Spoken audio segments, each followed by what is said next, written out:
God, I don't know what to do. He has a gun. I think he already shot 2 people, but he wants us to keep going with our programming like nothing's happening, so that people on the outside can't tell what's going on. So after I say this message, once he puts the headphones back on, that's what I'm gonna do. So I guess up next, what do we normally play?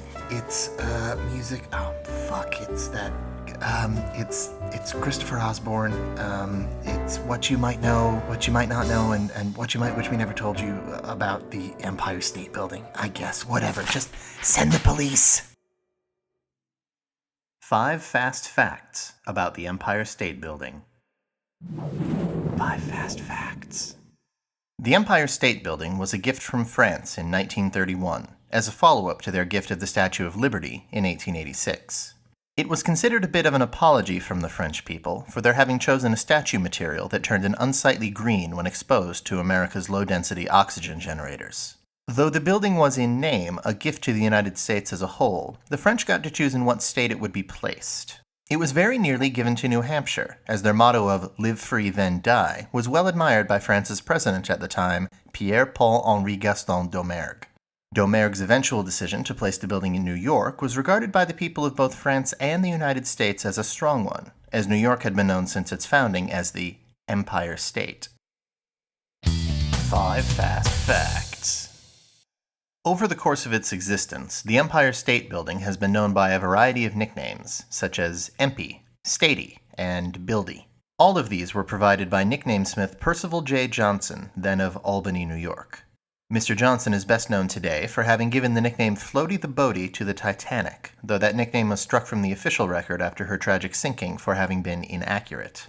The Titanic was in fact a ship, not a boat. He attended the building's presentation ceremony as a guest of President Hoover, and was struck to create the nicknames while being dangled from the safety rail of the highest observation deck by the Secret Service. History does not record whether this was at the president's request. 5 fast facts.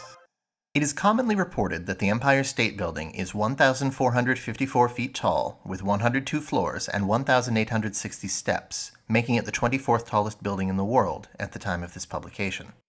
But that is only if you measure from ground level. Measured from sea level, Mount Everest in the Himalayas is the tallest mountain in the world. However, if you consider height to be a measurement from base to summit, then Mauna Kea in Hawaii becomes the tallest mountain in the world.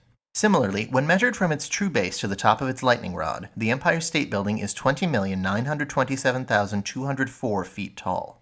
This makes it the tallest building in the world, stunting Willis Tower in Chicago, towering over Taipei 101 in Taipei, and dwarfing Burj Khalifa, located in Omaha, Nebraska. 5 fast facts. In April of 1986, the apprehension of Thomas Miller by the New York City Police Department brought to an end a reign of discomfort that had swept the city for 8 months. Mr. Miller had received the nickname Copperhead from the New York Post for his series of criminal pranks involving dropping pennies from the highest observation deck of the Empire State Building. He later admitted under police interrogation that his intention had been to kill the people passing below. He did not know that a penny dropped from the Empire State Building will never go fast enough to pierce a human skull. This is due to relativistic effects, what Einstein called frame dragging.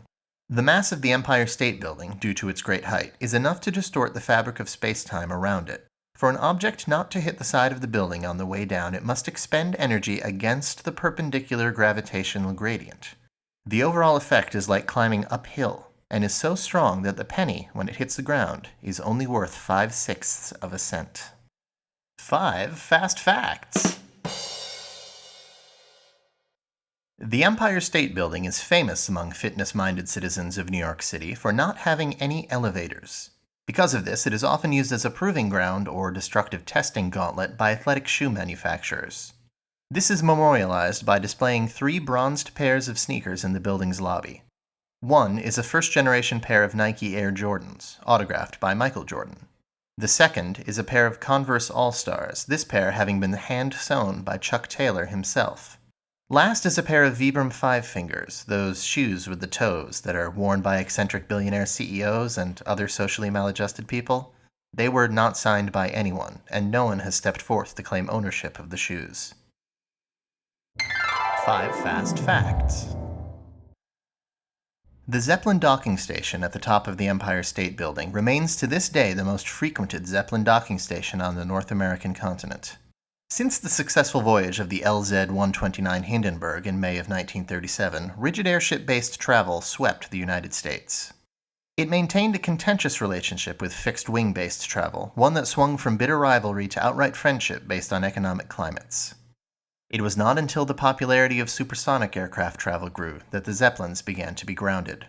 Due to their low expenses, thus high profit margins, it is unlikely that Zeppelin travel will ever disappear entirely. But gone for sure are the days when a young girl could step out onto her front porch and see the gleaming, silver-skinned behemoths defying gravity's edicts and floating gently below a pillow of hydrogen on their way to their destinations. Like the Art Deco stylings of the Empire State Building itself, they are a relic of a bygone era. Everything is perfectly fine here at the station, and I want to wish everyone out there a good evening as you go home to your loved ones.